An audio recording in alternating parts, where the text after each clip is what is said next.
It's art that will really move you. The Morris Museum has unveiled an exhibit of kinetic artwork in which everything turns, rises, spins, and pops, and it's interactive. A Cache of Kinetic Art, Curious Characters, highlights the unique art form of automata featuring 27 works from 16 artists. We're here in Morristown to find out how these artists build these incredible creations. What is this art on display here? This is a Cache of Kinetic Art. The first theme show is called Curious Characters, and we feature 27 pieces of automata. And automata are very simply mechanical machines that are actually artwork. Some of them are very simple cranked pieces, others require electronics, but they all move, and that's the fascination for visitors. Who are these artists? Our artists come from all across the United States, from California to Maine, and we have artists from Argentina, Canada, Greece, and Australia. Tell us about this piece. Flora Bots is an interactive origami robotic garden of flower pots. There are 8 motion detectors around the outside of Flora Bots, so when you walk around it, you kind of stimulate it, and then it reacts. This piece is very whimsical. What do you like about watching people experience it? I like it when people first walk into the room and they see it and they make an involuntary out loud noise. Sometimes it's a wow, or sometimes they laugh. I reckon that's cool. This is a moving piece of art. Do you worry about it malfunctioning, breaking down? It's not one moving piece of art, it's 128 moving pieces of art, and each one of them has about 100 moving parts.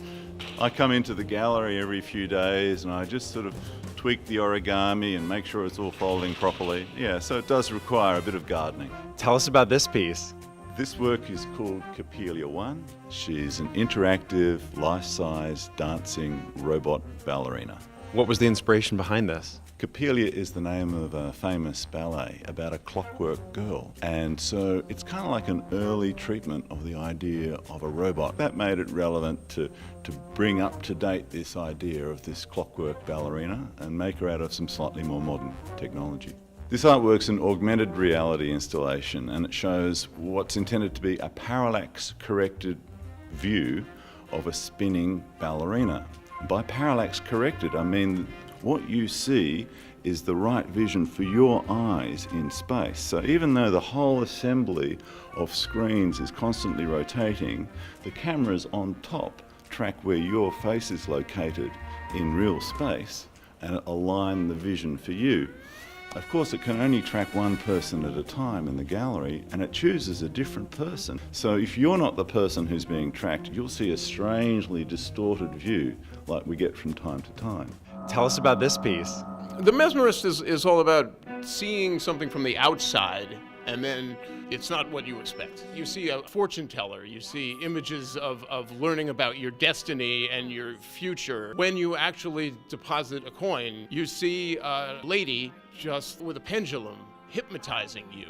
So it is in the eye of the beholder. Tell us about this piece. This is called The Reckoning, and it's another interactive neo-classical carnival work. It allows you to vent your vengeance and hatred for your nemesis without actually destroying the integrity of your soul. It looks kind of ominous. Yes, I think that's the idea, and yet it has sort of a lyrical quality too, I think. It allows the viewer to have a lighthearted romp into vengeance. Both of these pieces have music, which I wrote. I think it really helps the viewer to get involved in the piece more than just a flat painting, because the sound, it helps you to transcend onto another level of consciousness. So when I come here, I can interact with this art. You can. Our gallery will have gallery guides that will demonstrate these pieces. Some pieces, the guide may permit a visitor to operate. It's kinetic art, so you need to see it moving. What do you want people to take away from this exhibit? We're trying to express to them that this art form is not as unusual as they might think when they hear the word kinetic art, but that they are very much pieces that are familiar to them. They're scenes, they're stories, and they're familiar.